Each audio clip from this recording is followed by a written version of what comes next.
What's up, everybody? How you doing today? My name is Terrell Dawkins. I'm host of Truth and Legacy, the podcast, and also the curator and creative director of Black Brilliance on the Rooftop. And today I'm sitting with Crystal Plain. I'm the executive producer of Black Brilliance on the Rooftop and the owner of Third Star Resource and Consulting. Yes. We just wanted to sit down with you guys and talk to you guys about what the event is and what it's going to feel like and what we're expecting. We wanted to illustrate it to you guys because, you may not know who we are and you may not know what we're trying to do. So let's just get into it. Let's get into it. This is our opportunity to kind of say what it is, what it's about, and let you guys know some of the background behind it. Right. Our question is, what if networking felt like this? That is what we are doing. We want to show you guys what it will feel like when you come to our event on September 25th at 5 to 10 p.m. Hotel Melby, downtown Melbourne. The whole point of this is for us to give you this beautiful rooftop feel, this energy, this piece of bringing excellence and brilliance into the community, right? This isn't just your normal networking. This is an opportunity for us to really explore the different avenues of community, culture, and commerce altogether. So that's what we want to bring together. What would you say the heart behind the movement on it is? Like, we just do a start off. I will say the reason why we thought about doing this and wanting to do this is because we felt like there was a lot of things missing in networking events and social networking events. Right. So we wanted to see those problems and come up with a solution for it. What made you say yes to doing this event with me?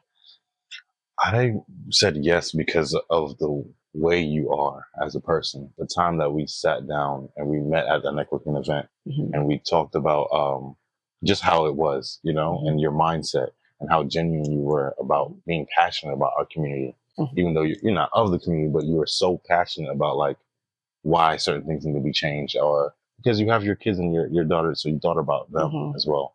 So we sat down and we brainstormed and we came up with a little bit of ideas and we're like, yo, that sounds amazing. Right. We talked about our time in New York. We talked about our time in Miami because that's where you're from. Right. And it was like, we can make something happen. Right. So what was that aha moment? For me, I would say it was the time when we came up with the idea of the name. Okay. When we said Black Brilliance on the Rooftop. It's a good name. I mean, it's a good name. That's when we was like, you know what? This could actually be something. We wrote it down on paper and we really got it. Like, we created the logo for it. It was like, oh, okay. This can't be real. This can't be real. Yes. And also knowing that there's not a lot of people doing that in this community. You know what I'm saying? There's not a lot of people having minority-based events that are dedicated to this and that are trying to cultivate a space for people to feel at ease, not have to code switch to do networking and to learn other people, or to get something that they want. Our whole goal is to make you feel great, make you feel at ease with it, Right. I agree. Yeah. I agree. Kind of create versus wait for the opportunities, right? Right. We want to advance ahead. We want to come in and make this space our own. We want to make sure that the community understands that we're here for them, to support them, right? I do think that there was a point where you and I were actually talking here in the office, right? And we were going over, just like you said, a lot of the things that we really wanted to see, like what would networking actually feel like? What are we supposed to be doing when we get into these events? How can we actually enhance each other when we get into business and we talk about what it is to actually push others forward in the community? What is it to ensure that continued generational wealth, right? As we start to go into those things. And I think that's where you were talking about, like you said, with the New York thing and with Miami and really understanding how those areas are already doing these connected network pieces and what they're looking like in those major spaces. I'm glad you said that because that was going to be my question. Like, what did it feel for you? So what was an aha moment? I mean, to add to that, what was an aha moment that you're like, yo, this could be real? This could be us doing this for real. Like, I think for me, it was when we went to actually go and check out Hotel Melby, right? Like actually walking in the space and getting to the rooftop. It was that identification of, wait a minute, like this is elevation. This is us moving to a new place in life. This is us moving the community into a new space that we get to show them, all the things that we've kind of seen in business, Right. you know, you've been doing with Truth and Legacy, you know, these interviews with other entrepreneurs, and I've been in business and IT for, you know, a while now. So it's those combination of things that we could see with the growth potential behind what Black Brilliance on the Rooftop actually means. So question for you though. So for someone that's behind the scenes and that's really in the analytical, the logistics of it, what do you see and want in this event?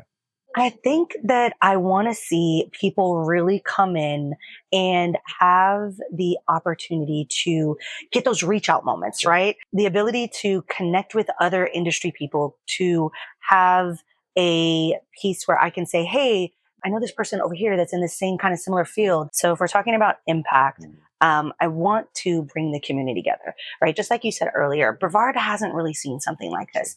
We haven't seen a networking event that isn't just, oh, hey, go and hand out a business card, you know? I want this to be an event where you are literally immersed in culture and excellence, in what it means to own a business or start a business or want to start a business, right? Or maybe you're an artist, or maybe you're, you know, you're in health and beauty, and you're matching up with the people that are in those industries. And it doesn't feel like this, you know, drowned out thing that just kind of drains you. You know, you want it to be uplifting. That's what I want. I want to see this uplift people. I want to piggyback off that as well too. I mean, we want that, because we've been to so many, going back to like the events that we already been to, we've had times where it just felt unorganized. It didn't feel like there was a flow. There was always like clutter in one area, and everyone's clicked up, because if they know each other, they're going to go to each other. Exactly. And there were certain little problems that we saw, like for instance, when who do you want to talk to? Like when it comes to industries, we found a way to solve that problem, you know? So now you will be able to know, okay, whose industry am I talking to? You know what I'm saying? Without running into the wrong person and not wanting to have that conversation with them. Right. So again, we want even introverted people to feel at ease talking to other people, you know? Yeah, I like that. What does Black Brilliance mean to you? So Black Brilliance to me is excellence. It's creativity. It's collaboration. It's celebration as well too. So yeah, that's what I feel for me. And that's what we will be illustrating when you come check us out September 25th. All right. When it comes to Black business, what are some of the things that you've personally experienced when it comes to the Black business space? What's something you've experienced personally? So when it comes to our space, I'm realizing more that there's not a lot of mentorships. You know, there's not a lot of places to sit down and have a conversation with a group of people that's not just going to be a party, or not going to be something opposite of what we're trying to do. Right. A lot of isolation. And like there's a lot of isolation going on as well too. So that's some things that I've been seeing in the creative realm, local creatives around here, and also with entrepreneurs around here, Black entrepreneurs. So yeah. Right. And I know we did a little bit of research on this, you know, ahead of time, and we've actually got some kind of pretty interesting statistics. So running back on something when it comes to isolation, what are some of the things we found on isolation? So they talk about isolation. 44% of Black businesses do not have mentorship. 56% are all self-taught. That's crazy. Interesting, right? But that is where entrepreneurship lives, right? Like that is, we're having to do this on our own. And I think it's interesting that so many, like you're talking about half of the population that actually gets into that, you know, it has to start off all alone. They don't have somebody guiding them. Right. So what's another piece that we found? So underfunding. We have 40% of Black businesses are denied loans versus 18% of the white-owned businesses that are not denied. So 14% or 40%?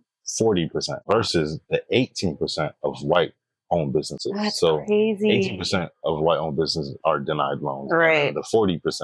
Do you see that? We're talking about a huge difference in funding capabilities. And I think a lot of that goes into that most business owners, when you do get started, and I would say that you could see this a lot more in a minority-based community, on not knowing what grants are, not having somebody kind of walk you through some of those processes, not being able to, you know, understand what the banks are looking for. What are they, you know, what are the requirements? How do I right to this, specific piece? How do I talk to the banks? How do I find, maybe local capital and companies that, right? Yeah, all of those things. Yeah.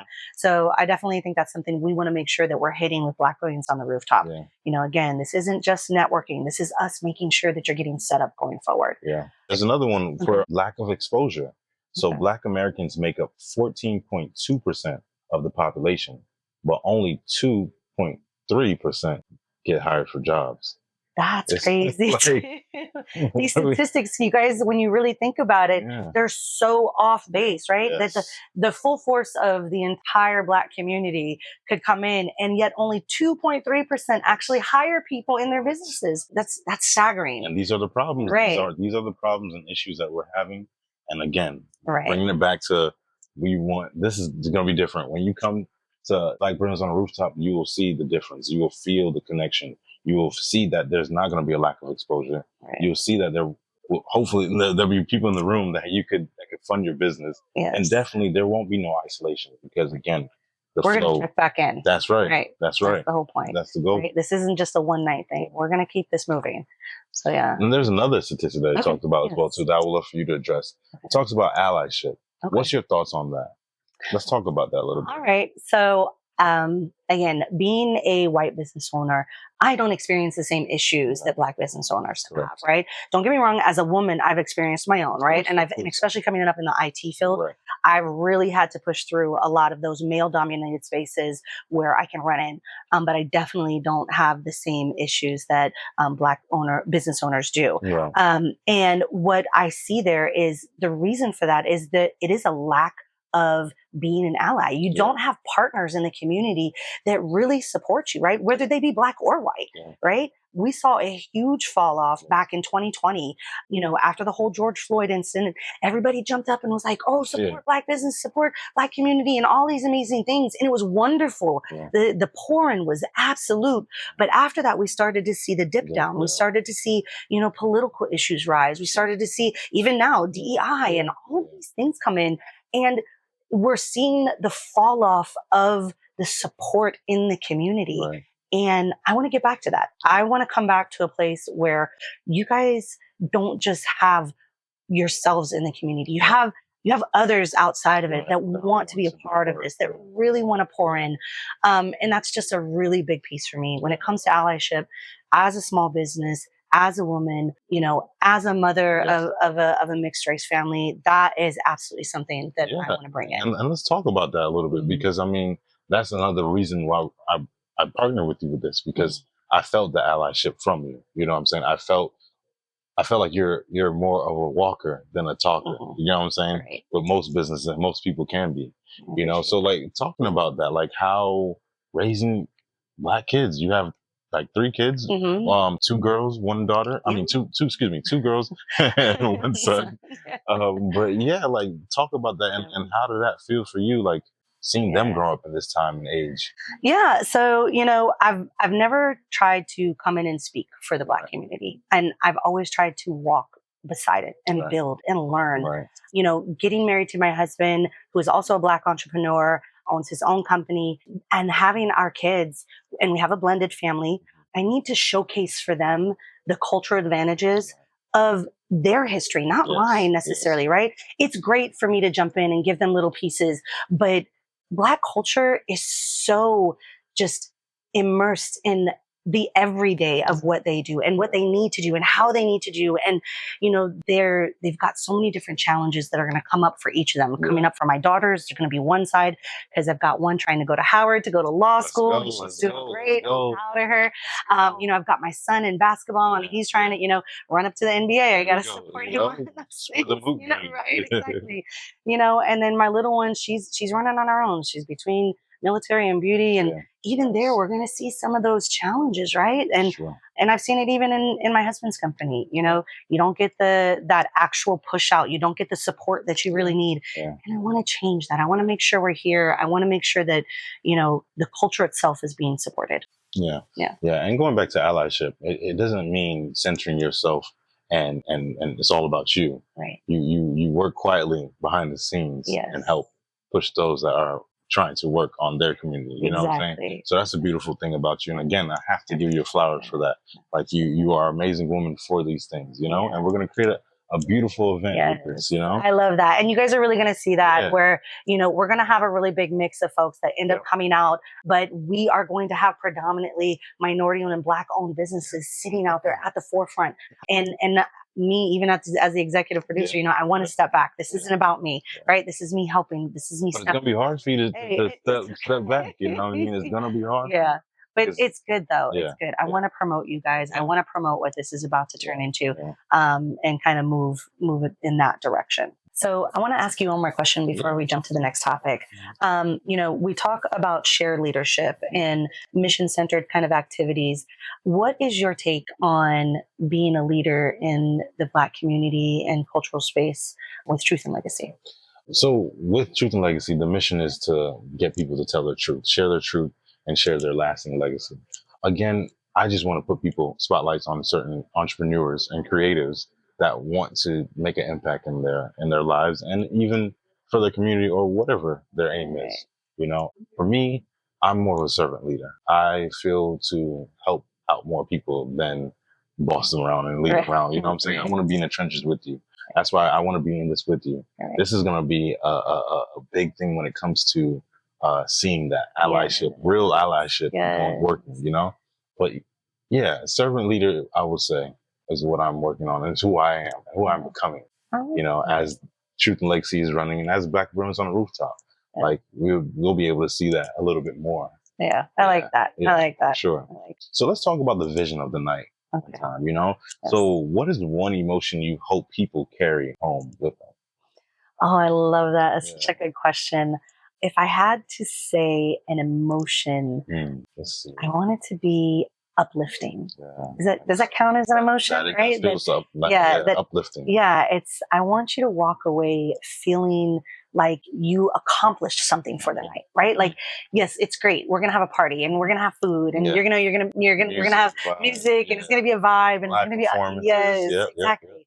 But I want you to walk away with, again, I didn't just get a business card, you know, I actually talked to 5 people tonight, right? That are going to help me with my business, you know, help me with mentorship, help me with fundraising, like all of the things that we talked about, some of the challenges that are coming up. That's what I want people to walk away with. I want them to feel accomplished and uplifted as part of the community. Yeah, I agree with you. I want them to feel, let's see, it's a good word because uplifting was a nice one. Yeah. Connected. I want them to feel like it wasn't a code switch for them to, you know what I mean? They could just sit down and be like, wow, I was just me. Right. And how rare is it? You get to just be you in an event like that, right? Everybody has to put on those masks. And, you know, this is not one of those. It's not one of those. It's just you come as you are and you will attract exactly who you need for your business or for whatever you want to advocate for, you know? Right. So that's a good one. I have another question for you. Okay. What's going to make this night different from any other nights? I think really the rooftop sets us apart, right? I think the rooftop really sets us apart. You know, you go to some of these networking events and it's like in this like little cafeteria style place, right? Or like small tiny bar. This isn't that. I think that the rooftop really brings an element of excellence. Of that, you know, getting to the top, right? We're at the top, right? We belong at the top. Exactly. That we get to highlight culture and community and commerce all in those places. It's that energy. It's a vibe. It's, you know, the sun setting, the glasses clinking, you know, it's all of these things. It's going to be beautiful. Yes. Yeah. Even the wind, just the little things, the wind will be blowing and we're just like, just to see the ocean, just to see the city. That would be such a amazing vibe that we're going to cultivate. And speaking of the rooftop, what does that mean for you? What does that moment look like for you? Moment on the rooftop. I got to imagine it real quick. Oh my goodness. I'm already seeing the nighttime. I'm already seeing smiles on people's faces. I'm already seeing interesting conversations. I'm walking past people. They're talking about this. They're talking about that. They're talking about Truth and Legacy. I'm ready to see our panelists that we're going to have, our live performance that we're going to have. Like, oh my goodness. Even the food. I'm even waiting for that. I think the food is going to be amazing. Yes. I'm fat. I think the food. Lies you tell. I think the food is going to be amazing as well too. So, and I also want them to take away that this is not a one-time thing. I like this is a mission to help people with networking. We saw a problem, we have the solution. Now we just want to make it. That's what you want people to walk away with at the end of the night. Right. Yeah. Yeah. I like Okay. So a little bit of legacy, some lights, good energy, right? All of those. Yes. Exactly. I love all of those keywords. Right? It's perfect. It's perfect. So as we get into closing, I want to talk about legacy and uplifting. Yeah. I feel like we want people to feel invested in the Black community. Yeah. You know what I'm saying? To see that this is a mission. Yeah. You know, to see that this is not just a one-time thing. This is going to be a every quarter thing, and when we talk about quarterly, we got some things in the work where we want to. We do. Yeah, we started talking about some of the things that we want to do, even maybe monthly beyond this, right? That we want to maybe start to see, check in with you, right? For those of you that do tap in with Black Brilliance on the Rooftop, we want to know how you're doing after this, right? This isn't just a one night thing, right? This is bigger. This is better. This is us continuing the legacy of what we're trying to make here. And we want to see you guys move into that future with us. We want to make sure that we're coming back to those places and saying, hey, did you get your funding, right? Did you talk to so-and-so, right? Hey, I remember that you were going over this and you were talking about this, about your next business plan. How'd that work out? Did you get the help that you needed? Where can we, is there something else that we could be doing for you? How can we push you? That's what we want to turn this into. Right? I agree with that. Go beyond that. Yeah. So what do you hope people are going to take away from this 6 months from now, after the event? I think they will take away from it, or what I believe that they will take away from this event is that they'll get their network, they'll get their mentorship, they'll get their funding, and they will see that they're not alone. They will see that there's people out there that's just like them. I mean, even from the events that we went to, people that we've met, we realized how like minds attract like minds. You know what I mean? So I think that that's what they will get from it. I think that from us, they'll get that accountability partners. We'll definitely check in with you guys. We'll definitely host another event where it's like, hey, let's refresh you back up on your networking and how to do this. And, we can even have resume building type of I love that workshops, idea. You know what I'm saying? So we want to make sure we stay involved continuously and not just have this big event one time. But I like that. I want them to be ready for next year as well too. So, and we want you guys to throw suggestions too. When you come out to our event, let us know. What do you think should be, even before then, you guys hit us up on our Instagram, DM us and say, hey, I'd love to see this. I'd love to see that. We are open for suggestions to kind of update what you guys might want to be looking for in this event. Again, this is what networking should feel like. This is what it should feel like. I agree with that. Well, guys, thank you again for sitting down with us. It was an amazing conversation with you, Crystal, about this amazing event that we're going to create. And guys, check out our webpage. Check out our social media pages. We're on Facebook. We're on Instagram. We're on YouTube. And also, our webpage will be popping up on the screen somewhere on this area. Tickets. Get your tickets now. Today. We have general admission. We have VIP. We have sponsor packages. Check us out. And if you can't make it, that's perfectly okay. Check out our donation page. Okay. And again, website will be on the bottom, somewhere around here, down here, up there, whatever. Thanks for having me on today, Terrell. It was really great. And just like Terrell said, guys, get out there, check out our pages, check out our socials. We want to see you come out to the event. And remember, this is what networking is supposed to feel like. Come see us, come hang out. It's going to be a great night. You don't want to miss it. Tickets are limited. So, make sure you guys are getting them now. All right. Come on. We want to see you out there, and we're going to just support the night away and celebrate what Black Brilliance really looks like. Beautiful. Yeah. Thank you guys. Peace and love, man. Thank you.